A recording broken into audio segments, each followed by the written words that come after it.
Hello everyone, it is the Gaming Weasel back again with another video, and in today's video I will be covering my top 5 primary weapons of Warframe.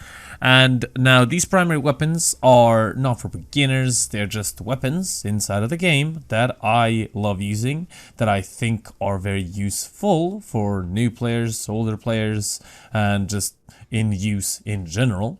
A couple of disclaimers that I want you to know is the gameplay is on Saturn. It is of course with Hero Prime. The build looks something like this.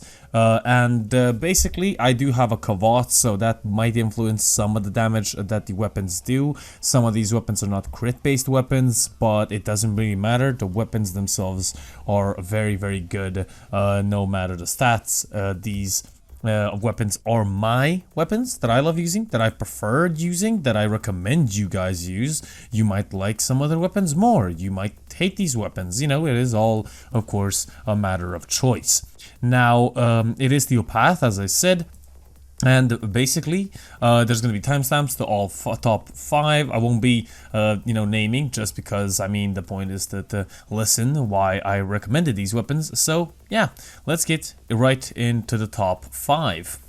And at number 5, in no particular order, we have the Proboscis Cernos. Now, this bow is an upgraded version of the Mutalis Cernos. It has this very cool and sort of unique mechanic of dealing. Of course, it does deal a viral and slash damage primarily, and has this cool little mechanic that when it sticks to a surface, it explodes in a 7-meter radius. The explosion, I think, happens around 2 seconds after it actually sticks to your surface. It drags enemies within a 9-meter radius before exploding, and as I said, it does slash and viral damage. Now this is a pretty good combo, because viral increases damage done to health, so that's very cool, and slash, it does damage to health directly, so that is very good. This bow is very interesting. I love using this bow. I mean, honestly, for me, it is one of the best bows inside of the game. If you want to see the build looks something like this. It is nothing special. Keep in mind, these are my builds and I love using these. If you have a different build, then it's all okay. I have Serration, a Vile Acceleration, Infected Clip, Prime Cryo Rounds, Vigilante Armaments, Vigilante Supplies, Galvanized Chamber, Hellfire, and Heavy Caliber. Now, you do see Primary Merciless, but this is taken after... actually before I actually tested these weapons. I took off all of the arcanes just so it doesn't influence the damage and differences, even though Hero and my Kavot can, but nonetheless the weapons are still really good even without those random factors. This is a very decent weapon at high level, as you can see. I mean, that's why I'm showing it at high level. These weapons are very good at of course, dealing with enemies inside of the steel path. Now, the Cernos is not the best weapon against Infested, but against Corpus and or Grenier, it is a very useful and versatile weapon. I know I could have put, and I always do recommend for anyone who is using these weapons inside of steel path, always use the primed Bane mods, because that will increase the damage a lot, believe me. It's just in these situations I haven't used them, so that's my mistake. But if you have the primed Bane of Corpus and or Grenier, definitely use those mods. They're going to increase the damage, and more damage is always much better. So this has been the Proboscis Cernos, number 5. I kind of forgot which weapon this was. Very cool weapon, versatile weapon, yeah, moving on to number 4. And at number 4, we have a weapon that has been recently added inside of the game, and that weapon is the Nata Rook. This bow weapon, yes, 2 bows in a row, is one of the most fun bow weapons I have used, if not the most fun bow weapon I have used inside of Warframe. I love using this weapon. It has a fast fire, it has a perfect shot mechanic, and it also has a fully charged shot. So basically two, I guess, quick and perfect shot fire, and the critical chance and critical multiplier of this weapon are simply incredible. It does impact damage, but if you don't charge up the shot, it does innate impact. But it has puncture damage as its main damage type. But if you don't fully charge the shot or don't execute the perfect shot mechanic, you will do puncture damage. Now, puncture damage is not the best damage type, to be honest with you, but nonetheless, it is very, very good.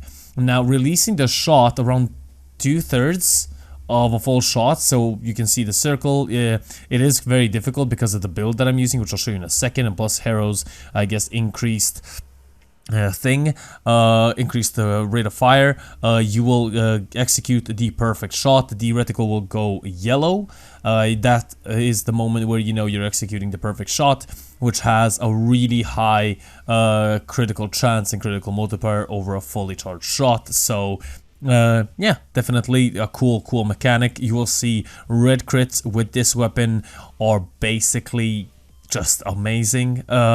Hero is kind of useless with this weapon because it has amazing critical chance and critical multiplier nonetheless. So yeah, that is something that you should definitely keep in mind. Now, I'm gonna tell you some advantages that it has over just ordinary bows. The quick shot has the highest damage per shot out of the, I guess, charged trigger bows, I guess, or the bows inside of the game. Behind the Daikyu, it has the high status chance, not the highest, but it has a high status chance. The status chance, I'll tell you in a second, is 50% base, so that's really cool. Has the fastest reload, and one cool feature of this weapon is it has infinite ammo.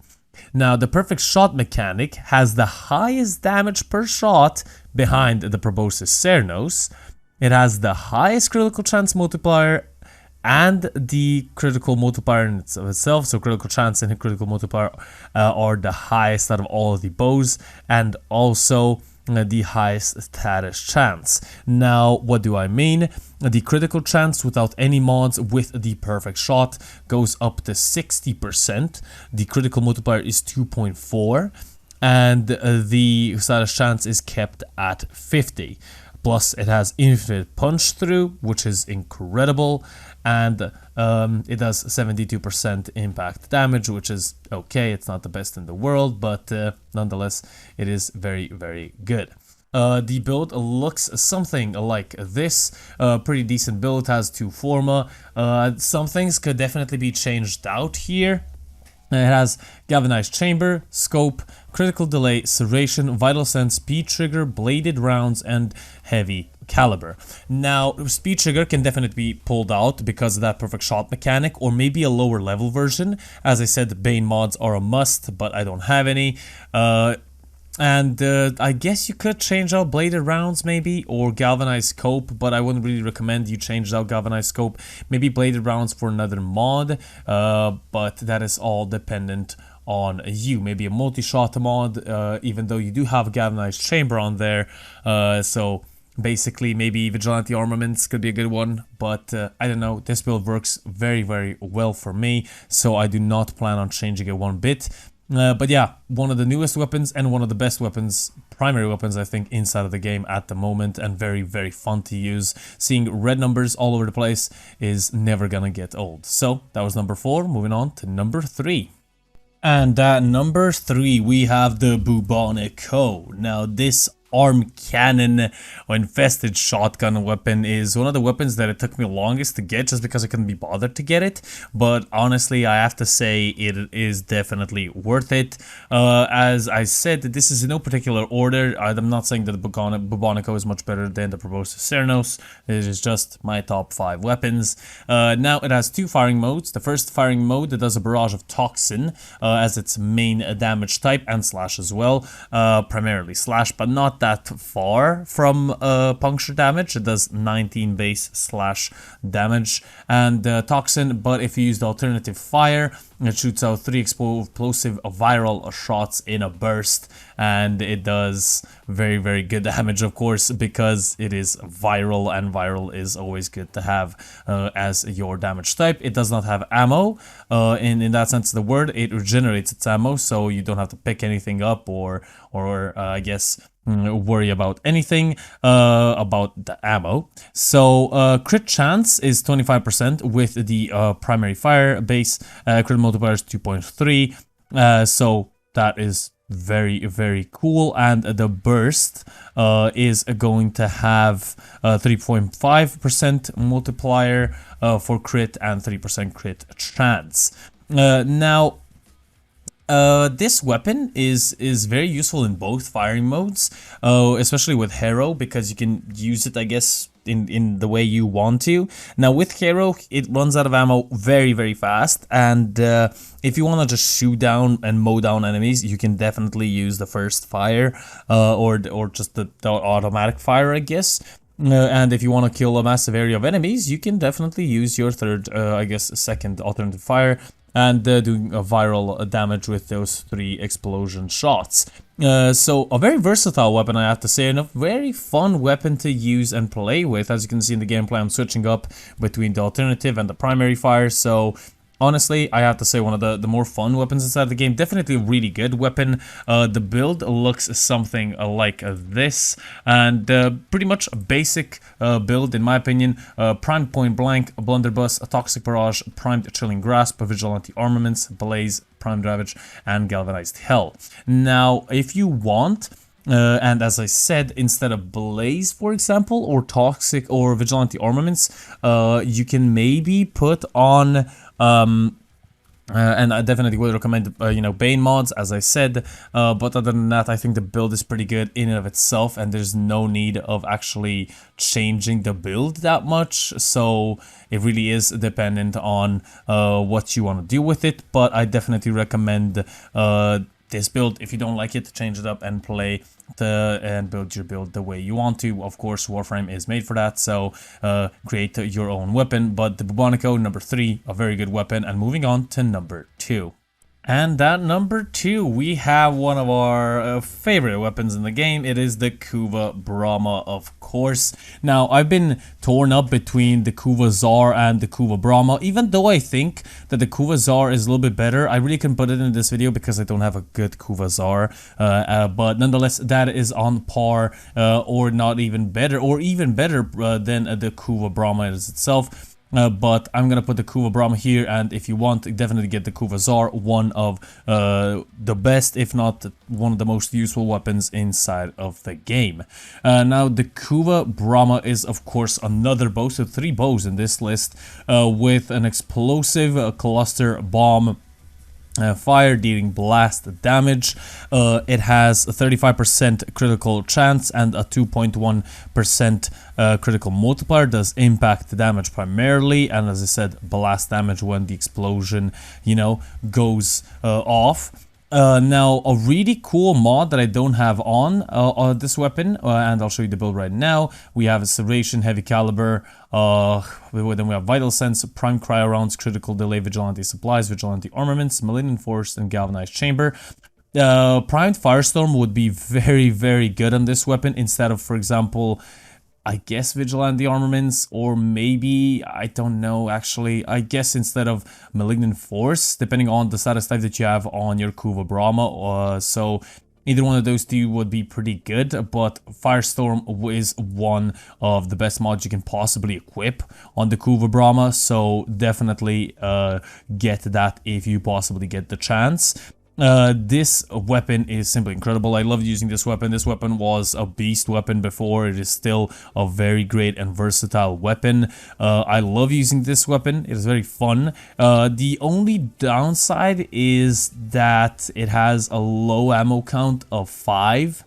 That is the only thing that brings this weapon down. But with the Vigilante Armaments, Vigilante Supply, sorry, you don't really have to worry about it that much. It's not that much of, I guess, an impact, but nonetheless, It is very good. Basically how this weapon works is that you have a main explosion and then it explodes into smaller cluster bombs, into 3 smaller little bombs if you want to be exact. Honestly, I think the Kuvazar does outshine this weapon in some areas, but as I said, one of the best weapons inside of the game, I think. It's pretty easy to get, and the status type that I would personally recommend is or Toxin or Cold, so either one of those two, or maybe even if you want, you can go for Fire and then make a fire slash viral build, but honestly, I would recommend definitely Cold or Toxin if I were you. So, a very good weapon. There's nothing much to say here. This is a very, very fun and useful weapon. The charge time is pretty good. You do have to charge it fully to fire it, so keep that in mind. If you don't charge it fully, you're not gonna fire. And basically, that is it. So the Kuvazar slash the Kuva Brahma, even though I don't really have a build for the Kuvazar, you can check it out on some sites for Warframe. But this is definitely one of the more useful weapons inside of the game. So that has been number 2, and moving on to number one, we have the Tenant Envoy. Now this weapon is one of my favorite weapons, if not my favorite weapon to use inside of the Steel Path, because it can kill anything without any issues. It fires a rocket, it is a rocket launcher. It fires rockets that do cold damage and can be guided if you aim down your sights, so that is very, very cool. Now, the cold element is okay, but you have to keep in mind that the cold element is also gonna be, I guess, dependent on which enemy or which Warframe you use. So always keep that in mind, because these weapons do vary depending on the Warframe that you use. It has 28% critical chance and 2.6% critical multiplier. The fire rate, as I said, is the only thing bringing this down. And projectile speed is 40 meters per second, which is okay, but the reload is quite long as well. The rocket explosion, dealing cold damage, of course, has the same stats as does the I guess, grenade impact itself. So there's nothing really here to worry about that. The build looks something like this, a very basic build. We have Galvanized Chamber, Critical Delay, Vital Sense, Serration, Vigilante Supplies, Prime Cryo rounds, Thermite rounds, Malignant Force, and Heavy Caliber. Now, I went with a fire and, of course, fire and viral build here. I could change out Thermite rounds for, of course, Bane of Grenier, Corpus, or Infested.